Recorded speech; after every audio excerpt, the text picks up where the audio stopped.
Hello everyone, நான் உங்கள் சுயம் ஜெயந்தி.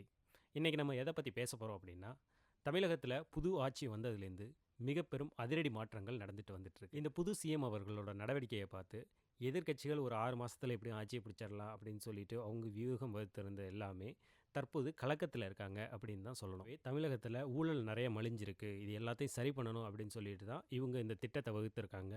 இது என்ன திட்டம் அப்படிங்கிறத நம்ம ஒவ்வொன்றா பார்ப்போம். அதுக்கு முன்னாடி நம்ம போகிற டெய்லி அப்டேட்ஸ் உங்களுக்கு வர்றதுக்கு சேனலை சப்ஸ்கிரைப் பண்ணுங்கள்.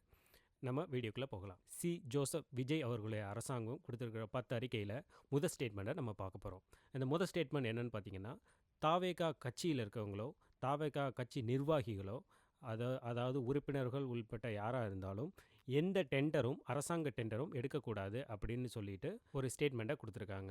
ஸோ இது எதனால் அப்படின்னு பார்த்தீங்கன்னா, இதுக்கு முன்னாடி இருந்துச்சுங்க பார்த்தீங்களா கட்சி, ஒரு டிஎம்கே ஆகட்டும் இல்லை மற்ற கட்சிகளாகட்டும், இந்த மாதிரி ஒரு ஸ்டார்டிங்கில் ஒரு கட்சி வரும்போது அந்த கட்சியில் ஒன்றுமே இல்லாமல் இருப்பாங்க. ஒரு மாவட்ட செயலாளராகட்டும், உறுப்பினராகட்டும், கவுன்சிலராக இருக்கட்டும், யாராக இருந்தாலும் கொஞ்சம் கொஞ்சமாக அதில் அப்படியே ஊறி அதே இடத்துல இருக்கும்போது அவங்க அந்த டெண்டர் எடுக்கிறது, அவங்களோட அந்த ஆட்சி அதிகாரத்தை பயன்படுத்தி ஒரு கட்ட பஞ்சாயத்து பண்ணுறது, இந்த மாதிரி நாளடைவில் அப்படியே கண்ணுக்கு தெரியாமல் வளர்ந்து தான் இந்த மாதிரி ஊழல் எல்லாம் உருவாகுது. அப்படிங்கிறதுனால ஆரம்பத்திலேயே இந்த மாதிரி செயல்களில் தன்னோட கட்சி தொண்டர்களும் உறுப்பினர்கள் யாராக இருந்தாலும் இந்த மாதிரி செயல்களை செய்யக்கூடாது அப்படின்னு சொல்லிட்டு இந்த மாதிரி சட்டத்தை போட்டிருக்காங்க. இது உண்மையிலேயே வரவேற்கத்தக்க ஒரு விஷயம்.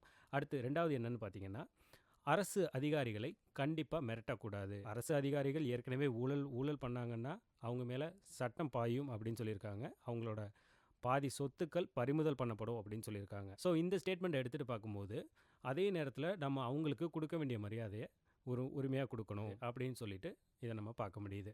மூணாவது ஸ்டேட்மெண்ட் என்னென்னு பார்த்தீங்கன்னா, போதைப்பொருள் விற்றாலோ வாங்கினாலோ குண்டர் சட்டம் பாயும். இது எப்படி இந்த அரசாங்கம் கண்ட்ரோல் பண்ண போகிறாங்கன்னு தெரியல. பட் இதை ஃபார்வர்டாக நடக்கிற போது இது தமிழகத்தை முழுசாக க்ளீன் பண்ணி இது தமிழகத்தை ஒரு வளர்ச்சி பாதையில் கொண்டு போகிறதுக்கு ஒரு முக்கியமான ஸ்டேட்மெண்ட்டாக பார்க்கப்படுது. 5வது ஸ்டேட்மெண்ட் என்னென்னு பார்த்தீங்கன்னா, டாஸ்மாக் விற்கிற நேரத்தை குறைச்சிருக்காங்க. அதாவது 8 மணிலேருந்து 6 மணி வரையும் தான் கடை திறந்துருக்கணும் அப்படின்னு சொல்கிறாங்க. இதுக்கு மேலே திறந்துருந்தாலோ இல்லை வேற எங்கேயும் அரசு புறம்பாக மது விற்றாலோ அதுக்கு என்னங்கிற தண்டனை முன்னாடியே உங்களுக்கு சொல்லியிருக்கோம். அடுத்து நம்ம 6வது பார்க்க போகிறோம். காவல்துறைக்கு முழு அதிகாரம் வழங்கப்படும் அப்படின்னு சொல்லியிருக்காங்க. ஸோ காவல்துறை ஒரு தப்பு நடக்கிற இடத்துல இண்டிபெண்ட்டாக செயல்பட முடியும், அதிக சட்டத்துக்கு உட்பட்டு அப்படிங்கிற மாதிரி ஒரு ஸ்டேட்மெண்ட் கொடுத்துருக்காங்க. இதுவுமே வரவேற்கத்தக்கது தான். ஸோ எல்லா இடத்துலையும் அவங்க பொதுமக்களுக்கும் ஒரு சேஃப்கார்டு என்ன கொடுத்துருக்காங்க, சேஃப்கார்டு கன்சர்ன் என்ன கொடுத்துருக்காங்க அப்படின்னா, எதாக இருந்தாலும் உங்களால் முடிஞ்சால் நீங்கள் ப்ரூஃப் வச்சுக்கோங்க. நீங்கள் போய் ஒரு கேஸ் கொடுக்க போகிறீங்க அப்படின்னா நீங்கள் அதை வீடியோ எடுத்துக்கோங்க. ஈவன் போலீஸ் ஸ்டேஷன்லேயும் சிசிடிவி கேமரா இருக்கணும்னு சொல்லியிருக்காங்க. அதுதான் 7வது ஸ்டேட்மெண்ட். ஒரு 8வதும் அதிலே தான் வந்துடுது.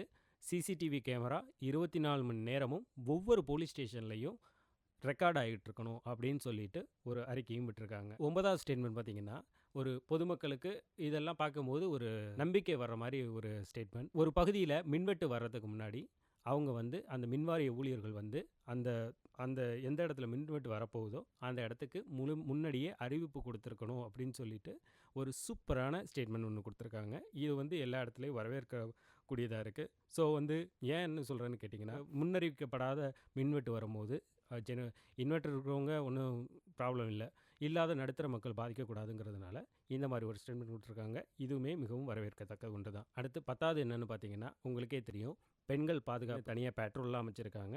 இதுவும் ஒரு பெண்களுக்கோட பாதுகாப்புக்கு முக்கியத்துவமான ஒரு ஸ்டேட்மெண்ட்டாக பார்க்கப்படுது.